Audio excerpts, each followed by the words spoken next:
Assalamualaikum and good day to all my lecturer. And my name is Nurin Sabrina binti Zuhaimi, and today I'm going to present systolic function assessment.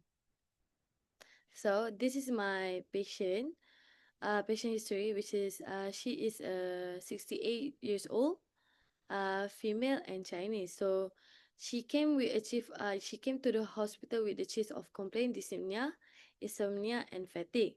So her past medical history is she has the history of COPD, hypertension, and hyperlipidemia. So, as you can see, this is the echo findings from this patient. So, firstly, we go to personal long axis view. So, in the personal long axis view, which is blacks, as you can see in this picture, there is thickening of basal anteroseptal, which is eccentric hypertrophy, and the LV is dilated, which is 6.5 centimeter, and from 2D eyeballing, akinetic is seen at mid anteroseptal and apical as well. And there is thickening of RCC, and the tips of mitral valve is thickened. Next, we go to still personal long axis view.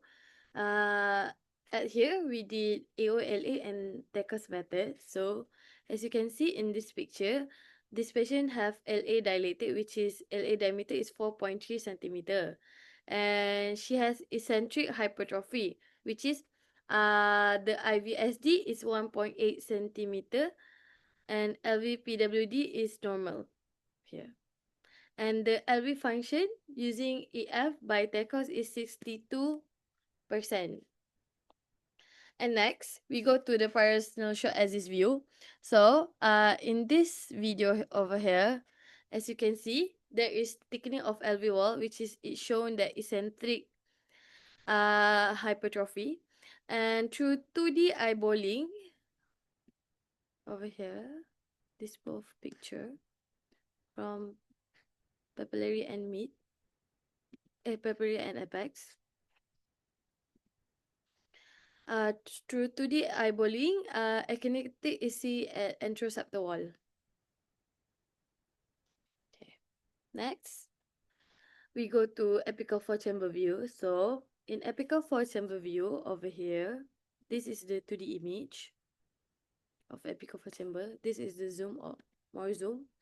More focus on LV.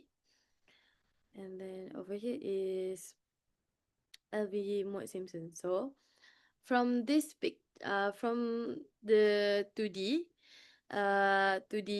eyeballing, so we can see there is thickening of LV wall, which is eccentric hypertrophy at basal septal wall, and akinetic is seen at anteroseptal and apical LV wall. And based on the monoplan Simpson, there is impaired LV function, which is EF is 30.4%. So moving on to the next, we also did TAPSI for RV function. So this patient have preserved systolic function, RV systolic function, which is 1.9 centimeter, which indicate normal RV systolic function. Then moving on to the discussion. So this is the discussion for this patient.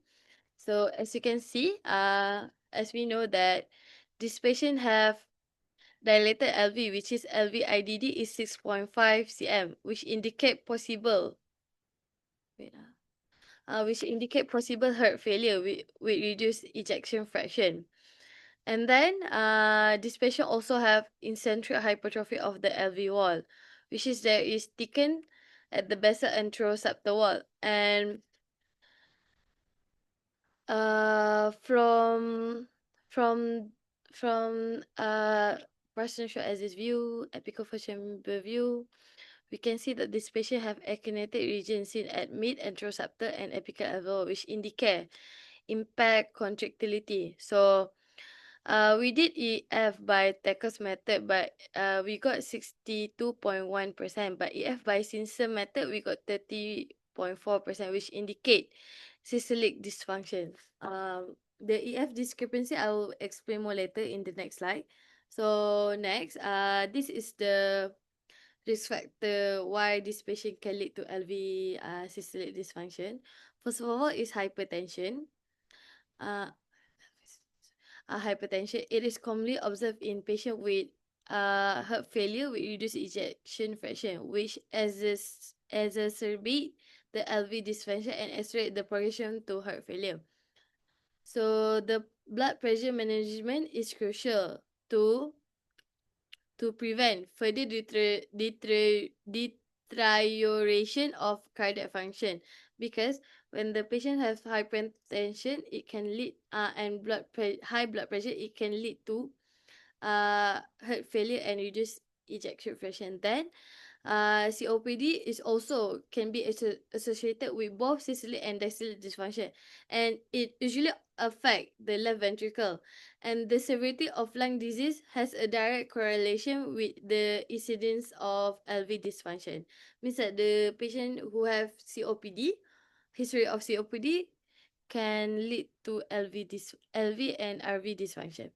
So, to confirm this fact, a study that highlight that COPD could lead to subclinical LV dysfunction, even without the presence of heart failure symptom.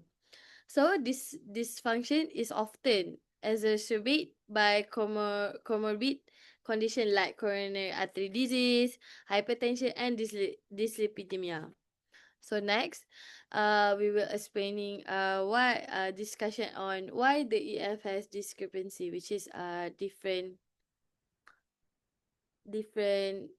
like intercourse. We can see that the EF is normal, but in symptom there is uh, LV dysfunction, which is the patient have regional wall motion abnormality.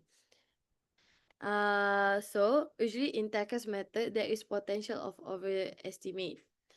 Um, why there is a difference? Because when LV shape is irregular, which is this patient have dilated LV and hypertrophy, so it can have the potential of overestimate EF. And as you can see, the EF from this patient by TACA's method is 62.1%.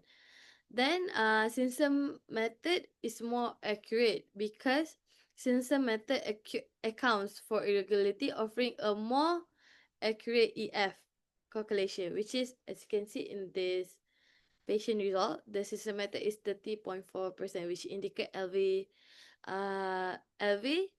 systolic dysfunction. And as you can see, through 2D eyeballing, we can see that there is regional wall motion abnormality. And then from the result, the EF for this patient is 30.4%, which classified as a heart failure with reduced ejection fraction. So this is a major risk for hospitalization and mortality. So the management for this patient is firstly medical therapy, lifestyle modification, which is through diet, exercise, and weight management, BP control, follow up by doing echocardiography. After this, the patient need to do a follow up, which is track LV function and EF to see after using the medication is there any improvement. And if needed, the patient need to do angiogram, which is to assess coronary artery disease, which is there is any blockage or not. And then lastly, it's risk factor management, which is the patient have hypertension, which need to control her BP, hyperlipidemia to continue the medical therapy, which is statins, and COPD to optimize respiratory treatment. So the conclusion is the patient has systolic dysfunction and her EF is measured by Simpson method, which is 30.5%, which indicate impaired LV function. And the key finding included dilated LV, eccentric hypertrophy, accumulated error is in the alveoli, all contributing to the reduced cardiac contractility. And then the presence of COPD, hypertension, hyperlipidemia further contribute the cardiovascular risk. And the patient, 30.4% EF, place her at high risk for hospitalization and mortality from heart failure. Early intervention is needed with medication, monitoring, and lifestyle changes to help to reduce the risk and improve the quality life of the patient. So this is my reference. With that, I thank you. That is all from me.